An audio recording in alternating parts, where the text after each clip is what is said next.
김명준의 뉴스파이터 오늘 함께 하실 분들을 소개해드리겠습니다. 수요일엔 헤이 브라더 진진 형제와 함께 합니다. 최진봉 성공회대 교수, 최진영 변호사. 진진 형제만 있냐? 우리도 있다.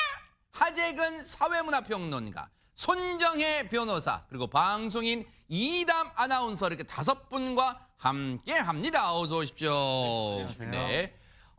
대한민국도 정신이 없지만 지금 전 세계도 바삐 돌아가고 있는데요. 첫 번째 가볼 나라 어딜까요? 하재근 평론가님. 우리나라로 가보겠습니다. 네. 국내에서 화제가 되고 있는 이야기인데 네네. 최근에 설악산 국립공원 사무소가 네. 너무 바빠서 지금 업무가 마비될 지경이라고 합니다. 왜요? 문의 전화가 너무 많이 와서. 근데 그 문의 전화의 내용이 다 비슷하다고 합니다. 네? 어떤 문의냐면 네. 최근에 온라인에 급속도로 퍼지고 있는 한 영상이 있는데 네. 그거 관련 문의가 그렇게 많이 온다는 거예요. 네? 어떤 영상인지 화면으로 보시겠습니다. 네네. 산과 산을 쭉 따라서 이어지는 어떠한 그 길과 유리 다리의 모습이 보입니다. 네. 등산객들이 가득 다리 위에 올라가 있는데 굉장히 많은 사람들이 있는 걸 보니까 인기가 많은 관광 명소 같습니다. 네. 지난 연말부터 온라인에서는 이곳이 설악산 유리다리라고 하면서 저 영상이 퍼지고 있는데 네. 하지만 저 영상은 인공지능 AI가 만든 가짜로 추정되고 있습니다. 그럼에도 많은 사람들이 저걸 실제로 오인해서 저희가 어딥니까? 라고 문의 전화를 하고 있다는 겁니다.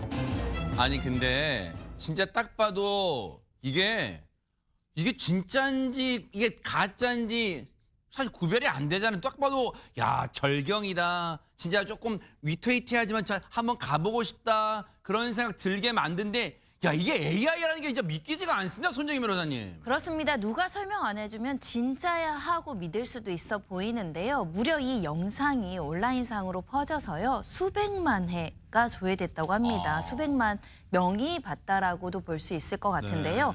워낙에 정교하다 보니까 사람들이 댓글로 이거 가짜뉴스예요. 가짜뉴스에 써도 사람들이 그 글을 미처 읽지 못하고 이 설악산 국립공원 사무소에 전화를 한다는 거예요. 왜요? 전화를 해서 진짜 유리다리가 생겼느냐라고 묻기도 하고 어디로 가면 볼 수 있느냐라고 문의 전화가 빗발쳐서 업무에 지장이 생길 정도라고 하고요. 일단 설악산 국립공원 사무소는 모두 가짜, 모두 허위다. 과장된 내용이니까 이것은 그냥 가짜 AI 영상이다라고 생각하셔야 될 것 같습니다. 아니 근데 지금 저게 그냥 웃고 넘길 산 절대 아니에요. 지금 심각한 상황이고 왜 심각하냐면 아마 시청자분들 중에서도 인별그램 하시는 분들 많으실 거예요. 그러면 인별그램 하시다 보면 어디 가시다가도 이동 중에도 이렇게 막 넘겨보잖아요. 근데 영상 중에 최진영 변호사님 지금 저 유리다리 하니까 저도 엊그저께 본 기억나는 게 뭐냐면 우리나라 같지는 않아 보이는데 어쨌든 유리다리를 관광객들이 걷다가 그 유리다리가 깨져가지고 산을 떨어져요. 그걸 AI로 만든 거예요. 그걸 버젓이 AI에 집어 인별그램 올려요. 근데 어쨌든 저 영상 만든 사람은요. 장난으로 했든 고의로 했든 간에 설악산 국립공원 관리사무소 업무 지장 줬으니까 이거 뭐 혹시 법적 처벌을 뭐 안 받습니까? 잘못하면 큰일 나죠. 요즘 가짜뉴스 경각심이 점점 높아지고 있는 것 같은데요. 경우에 따라서는 형법상 사기업체다라고 하면은 업무방해죄, 그리고 공공기관이라고 하면은 위계에 의한 공무집행 방해가 성립될 수도 있을 것 같습니다. 예컨대 4월 1일 만우절날 119로 가짜뉴스로 전화하면은 그 자체로서도 위계에 의한 공무집행 방해죄가 성립되는 것과 같은 논리입니다. 그래요. 그런데 가끔씩 단순히 이렇게 그 AI 동영상뿐만 아니고 가끔씩 어떤 연예인이 죽었다더라, 누가 불륜설이더라 이런 식으로 하는 것도 같은 맥락인데 그런 거 엄청 많더라고요. 그렇죠. 그렇게 되면 네. 이것은 정보통신망법상 이른바 사이버 명예죄로 잘못하면 깜빵 갈 수도 있습니다. 그렇기 네. 때문에 요즘 그 우리나라도 전 세계에서 가장 처음으로 AI 기본법도 지금 만들어서 조만간 시행되는 것으로 알고 있는데요. 네. AI 영상이면은 그것이 반드시 AI 영상이다라는 것을 밝혀주는 해시태그를 붙이는 그런 지혜 필요하지 않을까 생각합니다. 그러니까요. 그건 매너예요, 진짜.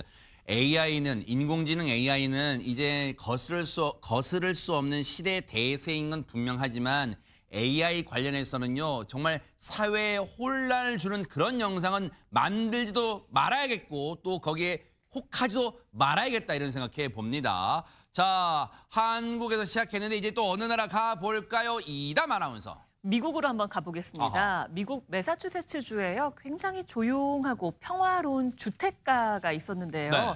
그 조용하고 평화로운 주택가에서 마치 액션 영화 같은 장면이 하나 펼쳐졌다고 합니다. 무슨 일이었는지 영상으로 함께 확인해 보시죠. 네네.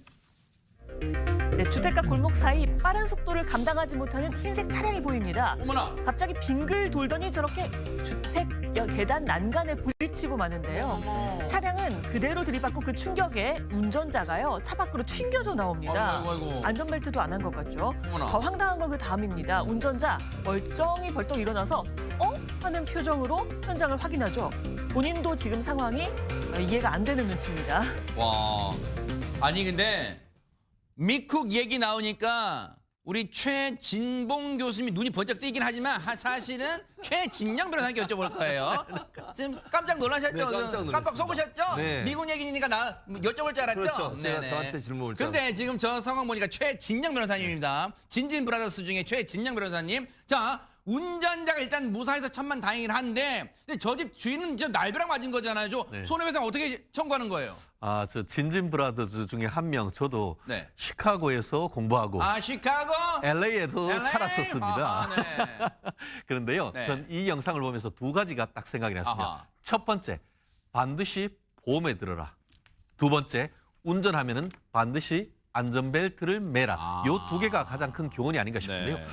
통상 미국 같은 경우에는 한국보다 제 기억에 보험료가 굉장히 비쌌던 기억이 납니다. 그래요? 그래도 반드시 보험이 들어라. 보험에 들었으면은 저 정도라고 한다고 하면은 보험사에서 충분히 커버해 줄 가능성이 있는 것이고 네. 만약에 그렇지 않다라고 하면은 저 집 주인은 정말 자다가 맑은 하루 바른 하루에 날벼락 맞은 그러니까요. 것인데 별도로 손해배상 청구 소송을 해야 되는 그런 네. 부분이 있는 것 같고요.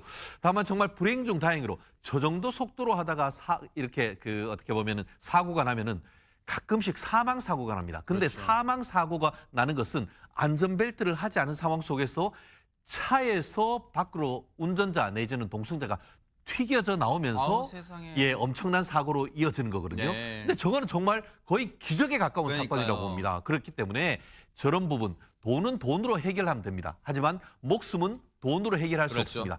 자동차 타시는 분들 지금 당장이라도 안전벨트 반드시 하십시오. 맞아요. 그리고 저 때가 주택가인데도 당시에 보행자가 없었던 것도 천만 다행이었다 이런 생각해 봅니다. 자, 한국 찍고 미국 찍고 어디 가볼까요? 손정혜 변호사님. 네, 옆나라죠. 중국입니다. 중국 저장성의 한 산 중턱에 네. 인기 만점인 원숭이가 있다라고 하는데요. 이 인기쟁이 원숭이에게 과일을 주는 사람들이 있는데 네. 과일을 전부 다 또 얻어먹는 건 아니고요. 본인이 원하는 것만 쏙쏙 빼먹는다고 하는데요. 편식하는 거예요? 네, 이 인기쟁이 원숭이의 편식 같이 보시겠습니다. 아하. 지금 시크한 눈빛으로요. 등산객이 가져오는 과일 쳐다보고 있는데요. 이 뚜껑을 열는데요. 이거 저것 보다가 지금 과일 중에 망고는 뭐 안 먹고 청포도를 골라 먹는 모습을 보고 있는데요. 네. 이 원숭이 과일을 보면서도 마구자구 먹는 게 아니라 스스로 또 골라서 먹고 또 고르면서도 이 시크한 눈빛을 잃지 않고 관광객들에게 지금 선물로 과일을 받고 있습니다. 아니, 최진봉 교수님. 아, 얻어먹는 주제에 왜 이렇게 건방져요? 원숭이 행동이. 네, 왜냐하면 저는 저 원숭이가 저렇게 할 수 있었던 것은 사람들이 저렇게 만들어 놓은 거예요. 그러니까 저 원숭이는 어찌 보면 지금 저렇게 행복한 모습이지만요. 네. 안타까운 사연을 통해서 저곳에 와 있는 겁니다. 네? 저 원숭이가 티베트 마카코 원숭이로 이름은 싱싱이라고 하는데요. 싱싱이는요 10년 전에 밀렵꾼들이 놓은 덫에 걸렸어요. 어머나. 그래서 안타깝게 왼팔을 잃었어요. 지금 보면 오른쪽 팔밖에 없어요. 세상에. 네네. 그래서 왼팔을 잃고 오른쪽 팔이만 있었지만 탈출에 성공을 했고요. 지금은 절에서 스님과 함께 행복하게 살고 있다고 합니다. 그래서 절에서 살고 있는데 절에 이제 찾은 이 손님들이라고 그래야 되나요? 아니면 방문객들이 방문객들, 네네. 이제 뭐 과일이나 이런 걸 선물을 하는 거예요. 그때 저렇게 이제 저런 모습을 보여주고 있는데 산을 찾는 등산객들도 역시 과일을 가져와서 주면 이 먹방을 보이면서 사람들에게 인기를 많이 끌었다고 합니다. 네. 그러면서 저장성 산의 중턱의 유명 인사가 됐다라고 하는 게 현지 소식통의 소식입니다. 네. 근데 최진봉 교수님 보실 때 저 싱싱이가 저 많은 과일 중에 뭘 또 이게 옆에 쳐내고 뭘 또 골라서 먹는 걸로 보이세요? 그럼 저는 아까도 얘기했지만 포도를 먹는 걸로 보이잖아요. 아, 포도요? 네, 어허. 청포도를 먹는 걸로 보인다고 지금 말씀을 하셨는데 바나나 잘게 썬 건 아닌가요? 아주. 그건가 모르겠어요. 그런 정확히는 안 거는. 보이지만 그래요, 손정혜 변호사의 해석에 따르면 네. 청포도인 걸로 아, 청포도. 네, 아하. 그렇게 이해를 하고 있는 그래요. 상황입니다. 어쨌든 그래요. 어쨌든 네. 지금 표정이 네. 그래 뭘 가져왔어 한 풀어놔 봐. 뭐 그런 표정. 그런 그래, 뭐, 표정이에요. 이건 먹겠고 네. 맛있고. 요거는 뭐 자두 같기도 하고. 네. 그러니까 그럼 망고는 버리잖아요. 네네. 아하, 망고는 맛이 그러네요. 없나 봐요. 네. 어쨌든 편식하면 안 될 싱싱아. 그리고 어쨌든 이름처럼 앞으로 싱싱 막 달리는 그런 기분을 좀 느껴보는 그런 생활 계속하길 또 기대를 해볼게. 자, 그런가 하면 또 어느 나라 가볼까요? 이담 아나운서. 네, 한쿡과 미쿡, 중쿡에 이어서 영쿡으로 한번 가보겠습니다. 영쿡. 이번엔 영국인데요. 네. 영국에서요, 달리는 쓰레기통이 포착이 됐다고 합니다. 이게 대체 무슨 소린가 싶으시죠? 네. 한 발명가가요, 쓰레기통이 굉장한 속도를 낼 수 있게 만들었다고 합니다. 뭐 자동차만큼 빠르다는데요. 얼마요 그게? 한번 영상을 확인해 보시죠. 네네. 사람을 태운 쓰레기통이 무지하게 빠른 속도로 질주합니다. 이게 진짜 어머머. 다소 우스꽝스럽긴 한데요. 속도가 장난이 아니죠. 어머. 전 세계에서 가장 바삐 굴러가는 쓰레기통입니다. 네. 아니 근데 물론 만든 건 정말 기발한 아이디어인데 좋은 생각인데 최진영 변호사님 사고 나면 큰일 날 것 같아요. 야, 저러다가 우리 잘못하다가 쓰레기 더 큰 더미로 들어가 버리면 어떡하죠? 네. 또 어떻게 저게 핸들이 있나 되게 싶은데요. 네. 이분 같은 경우에는 발명가라고 합니다. 아. 그런데 평생의 꿈이 전동 쓰레기통을 만드는 게 꿈이었다라고 하는데 꿈은 이루어진다. 아하. 다만 꿈이 이루어진다 하더라도 뭔가 이렇게 안전장치가 있으면 좋겠는데 네. 지금 이 내용에는 이 쓰레기통 안에는 오토바이 엔진으로 개정한 3륜 자동차, 소원 3륜차가 들어있다라고 하는데 저게 들어있나 봐요, 저게. 예, 지금 속도가 현재 최대한 88km 정도 어머나, 달리는데 88km까지 나온다고요? 예, 그런데 부릉부릉 하면은 맥시멈으로는 이론상 최대 129km까지 간다고 합니다. 네. 그런데 온몸으로 169km를 감당할 수밖에 없는 저런 상황인데 아하. 야 정말 어떻게 보면 무모하기 그지없어 보이는데 네. 그럼에도 불구하고 아직까지 사고는 나지고 있지 않다라고 하는데 네. 브레이크라든가 안전장치 하고 탔으면 하는 바람입니다. 그러니까요. 안전에는 좀 유의하셔야겠어요. 자, 그런가 하면 오늘 세계 여행의 종착지는 어디일까요? 하재근 평론가님. 유럽의 한복판에 있는 오스트리아로 가보겠습니다. 아하.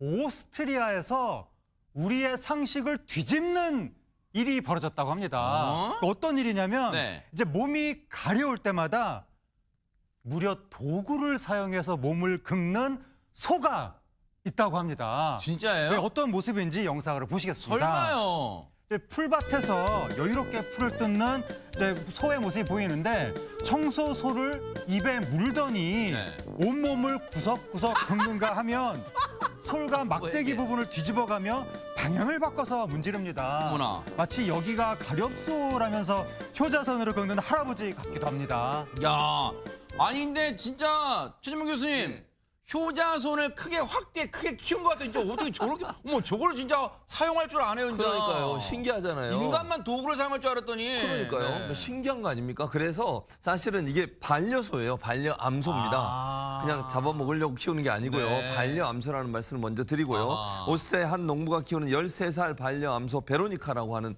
이름 너무 암소인데 예쁘다. 베로니카. 네. 그런데 어느 날 베로니카가 청소솔로 몸을 긁는 모습을 처음으로 주인이 목격하게 된 거예요. 그래서 너무 신기하잖아요. 네. 사진을 찍었습니다. 네. 이걸 촬영하고 영상으로 찍어서 어디에 보냈냐? 네. 오스트리아 빈에 있는 수의과 대학 연구팀에 보낸 거예요. 아하. 왜냐하면 지금까지 연구로 밝혀지거나 아니면 보고된 내용을 보면요.